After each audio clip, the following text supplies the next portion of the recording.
Magandang gabi po sa ating lahat. Kailangan i-develop dito. Unang-una yung street light. Yung ilaw sa daan. Dito. Pangalawa po yung farm to market road. Kailangan accessible lahat ng mga daanan para maibaba ng maayos ang lahat ng produkto na galing sa bundok. Ang buhay natin temporary lang. Hindi tayo forever dito. Kahit ano man, kadami pera mo, kahit ano pa kasikat mo, kahit ano pa ka-powerful na position mo, pag nawala na tayo, namatay na tayo, kakalimutan na rin tayo ng mga susunod pang henerasyon.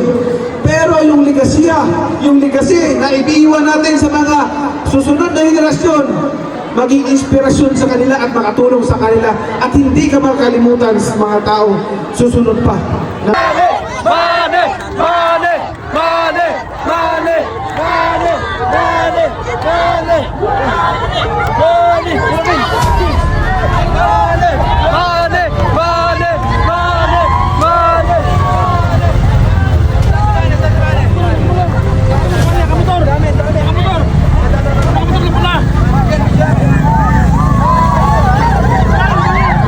Baka nandun na yun.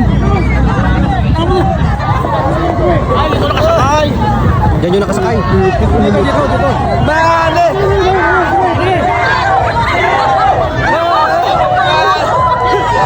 Sakay bukan.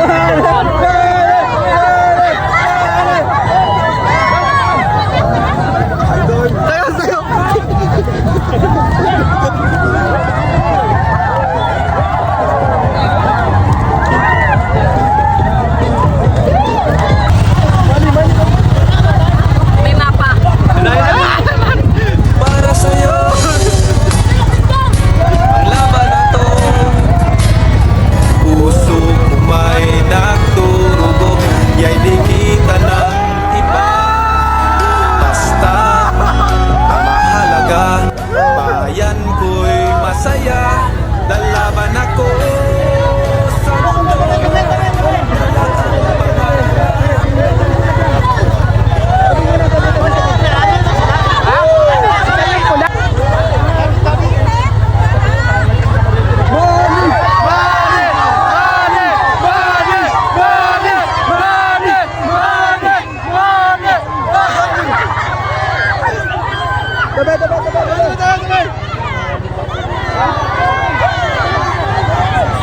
Ang daming tao.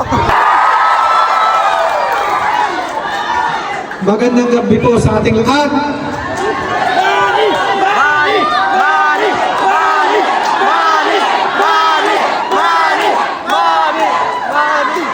Okay, maraming salamat po sa inyong mainit na pagtanggap sa akin dito. Although first time ko dito nakapunta sa lugar ninyo, napakaganda po ng lugar ninyo. Kaso lang po, ang dami pa po kailangan i-develop dito. Unang-una yung street light. Yung ilaw sa daan. Dito. Karanasan, dahil po kami nakatira din sa bundok. Yung hirap ng buhay, kaya po magtaka kayo kahit na bundok, pinupuntahan ko po talaga kahit saan sulong, basta nandito sa Pilipinas. Kasi kung saan yung mga nasa bundok, yun ang mga mahihirap kasi parang nakakalimutan. So yun po, kasi ako, matagal po kami sa bundok tumira. Ako po ay talagang namulat yung isipan ko, mata ko, sa bundok kami nakatira. Kaya po, sa hirap ng buhay na pinagdadaanan ko, hindi ko pwedeng kalimutan at talikuran ang mga mahihirap na nangangailangan ng tulong. Dahil doon po ko galing. Yung nararamdaman yung hirap, nararamdaman